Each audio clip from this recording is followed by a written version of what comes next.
I am Big Elvis, the Chef Rosenberg. I am here on this beautiful Sunday afternoon. Oh, it's a Sunday evening actually. It's no longer afternoon. And on this Sunday evening, I wanted to quickly talk about what's going on in the internet. All the little buzzing about the draft. 4 years ago, around the same time 4 years ago, they were talking about, will Donald Trump bring back the draft?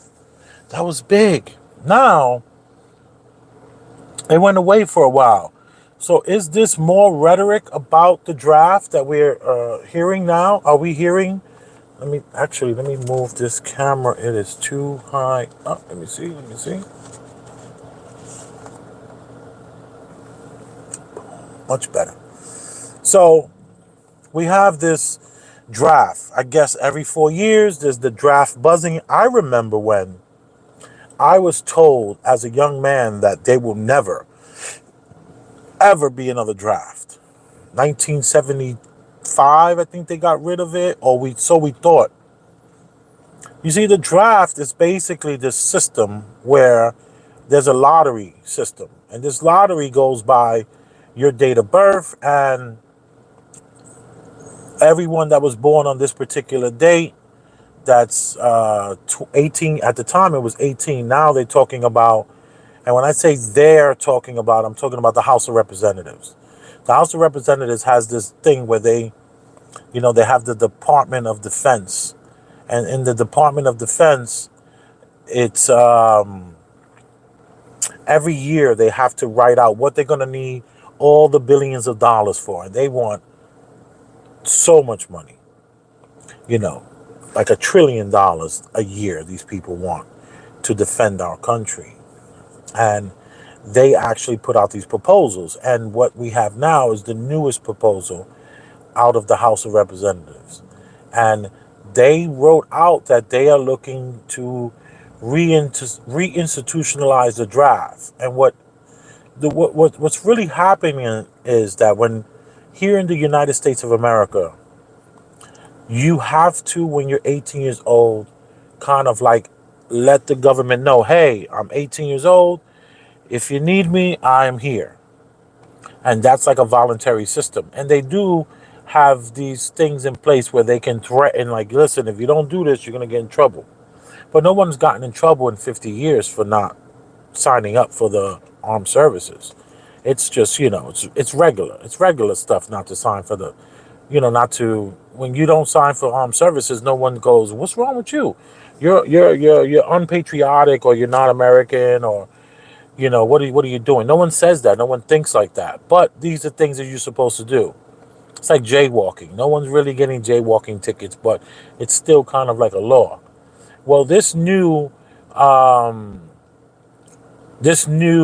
proposal that has to be proposed every year says that we no longer want people to do that. What we're going to do is it's going to automatically go into the system. And if we ever need to use it, we're going to call out the people that's in this lottery. So you're no longer going to have to sign up for this. It's your name is going in the hat already. That's what it's really saying. And then you have Congress or the Senate that has to agree to the terms that are in this thing. They normally don't disagree. They don't disagree with this lottery system. So, or not with the lottery. They don't normally disagree with what's in this proposal for the people. So you have a group of people that are writing these laws and putting these things in these laws. And you have another group, right? The Senate, that's supposed to like be there for the people and like break down these laws to represent their constituents, the people that basically put them in place.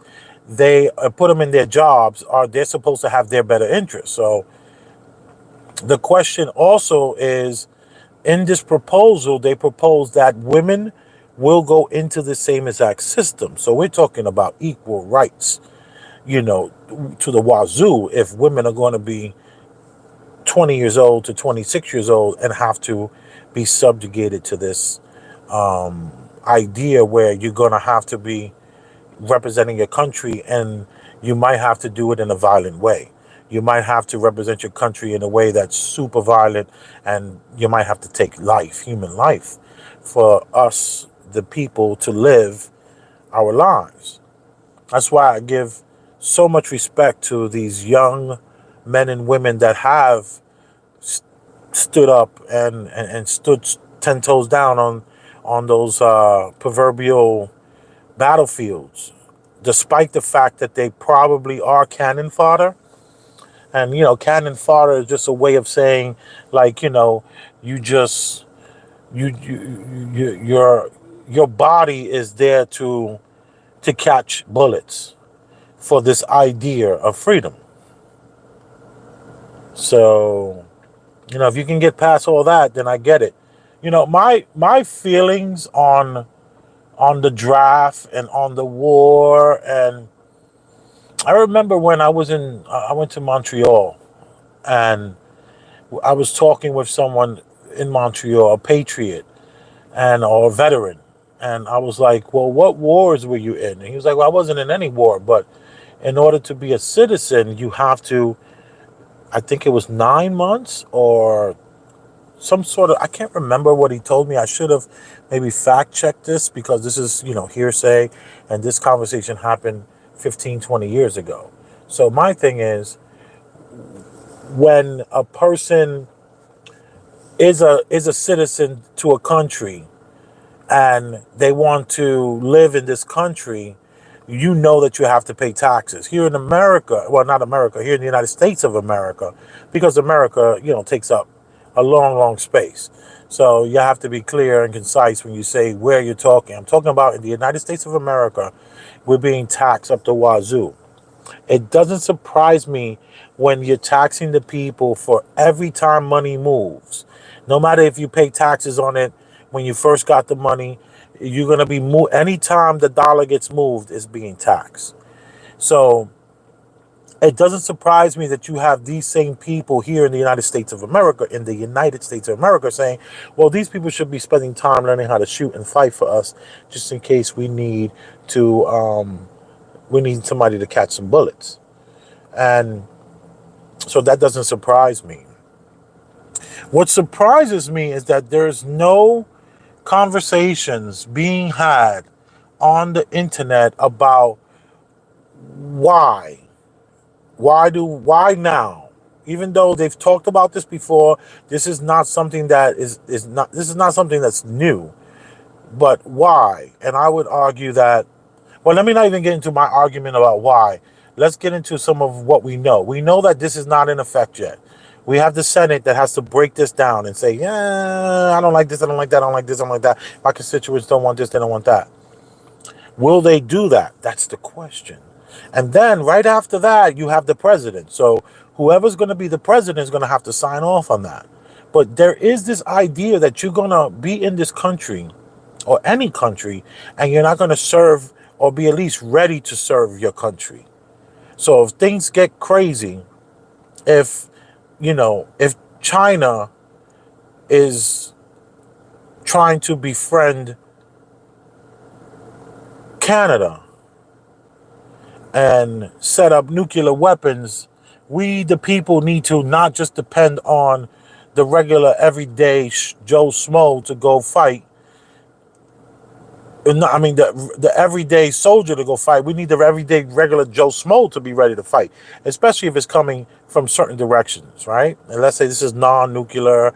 This is like boots on the ground, ships coming in, trying to take over the ports of New York and trying to take over some parts of upstate New York, some parts of, South to North Dakota, coming in that direction, coming in through Mexico, the Caribbean, coming in through the Gulf of Mexico, coming into Florida. All these kind of things, we cannot just depend on our military. We need to be able to depend on the regular everyday guy to be able to, stand 10 toes down to defend his life. And that would help if you knew how to load up a weapon, if you knew how to shoot a weapon. That would really help if you knew how to, maybe make a bomb. Maybe what did this guy do? His Tom Hanks, he made sticky bombs in the Saving Private Ryan. We need a Tom Hanks in this world. We're not going to get that unless people are enlisting. So there is a part of me that understands this concept of enlisting for the betterment of your country. Everyone knows how to fight. Everyone knows how to shoot. Everyone knows how to this, that, and the other, right? So that kind of helps. But now we're talking about a draft where there's this lottery system. And it's nothing lottery about this. But this lottery system is going to choose who's going to come in. It's not like they're saying, listen, once you hit this age, you got to spend 6 months learning how to this, that, and the other. That I'm kind of all for. But for actually a war, and now you're going to randomly choose who goes and who doesn't go, and this lottery system, that I'm on the fence. But let me tell you this. A lot of people don't know how I think, and my analytical brain, and possibly my ADD that I just recently got diagnosed for. You could thank Dr. Surgeon for that. But let me just say this. I digress from that. That's like, we got to have a little more inside information to be there. But we have a lottery system, a draft system, right? A lot of people are not going to want to do this. I'm sure more people will be willing to be a certain age and spend a certain amount of time in the military to better themselves as far as the ability to defend themselves and defend this country. But when you come to a lottery and you're trying to force people to fight for America's causes, be that cannon fodder, you're going to get massive pushback. So I started thinking, I'm all up in here. It reminds me of this company that I've been talking about. And if you looked up stocks and then you typed up GEO, you're going to learn something. You're going to learn that this country has allotted for 50 new prisons, one in every state. Some states have 2. And they started doing construction for the last few years. So there's these prisons that are opening up here in the United States of America. In the United States of America, you have prisons that are being built as I am speaking right now on a Sunday. I'm sure there's someone right now drafting a new day room. There is a plumber and there's an electrician out there trying to figure out how I'm going to get through these walls here from that mistake they made last week. So that's what I mean by saying as we speak. As we speak right here, right now, in this moment, there are prisons that are being prepared for something, a huge influx of people are going to go to prison. And at first I was thinking, this could be that PPP money. The president, he asked Congress for 10 years from the time of the event to prosecute these people. They didn't want the statute of limitations to run out before they sent all these PPP money people. Let me just hit this light. It's daytime, but still a little bit of light always helps with the shadows. That's why I have this light down here. Let me see. Got my glasses. It keeps showing on my glasses. There we go. Boom. So just hear me out on this. We have this company that's building prisons. And at first I'm thinking PPP money people.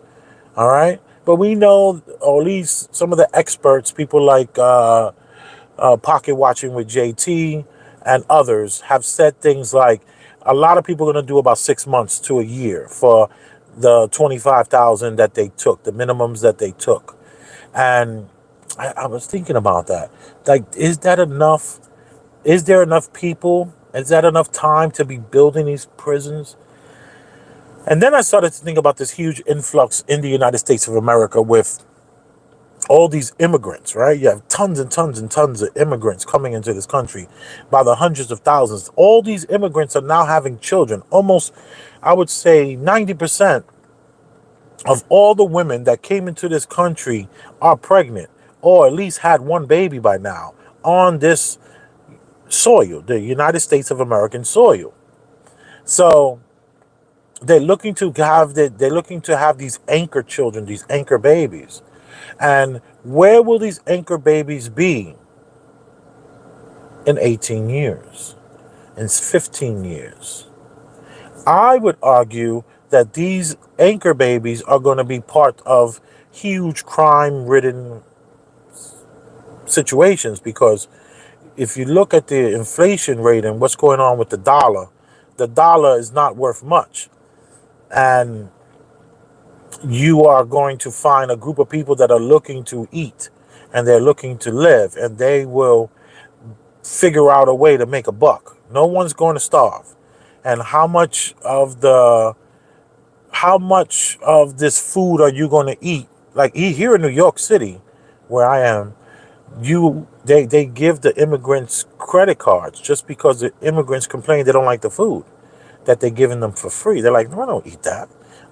We don't eat bagels and cream cheese. What are you doing? I want whatever it is that they want. So they now they say they're saving money because there's very little waste when you just let a person buy whatever they want. So these people are going to be our future prison dwellers. Okay? So, and the stock is doing really well. I got in that stock when it was $7, and it has almost tripled that. So I would always say, and I can't give you any advice. I'm not your financial planner. I am not the guy to tell you, pick this stock, pick that stock. I'm not that guy. All I'm saying is just that we have a private prison that's opening up all over the United States of America in order to house good people. Let me put my charger in. I neglected to charge this. Forgive me. Okay, here we go. Hold on.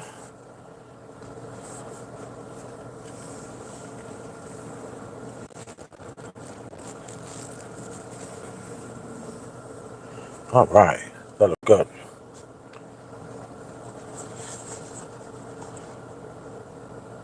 Perfect. So we have this prison, these private prisons that are opening, and we're going to need to fill them. I don't think the PPP is enough. I don't think the immigrants are necessarily enough. But the draft dodgers,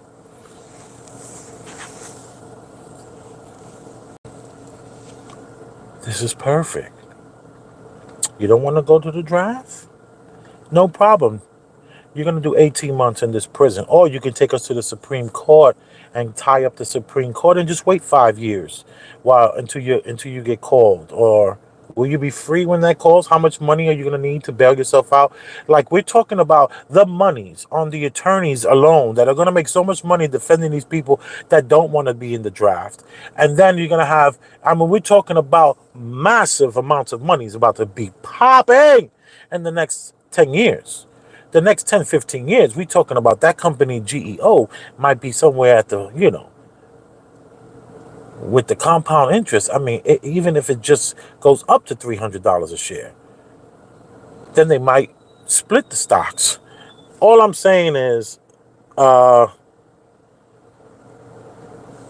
this draft thing is a huge money play on the people that are going to say, I ain't going no draft. I'm just gonna hang out I'm gonna write my next book. I'm going to write this screenplay. I'm gonna lose weight and do some push-ups. I'm gonna get some needed rest. I'm going to go to prison.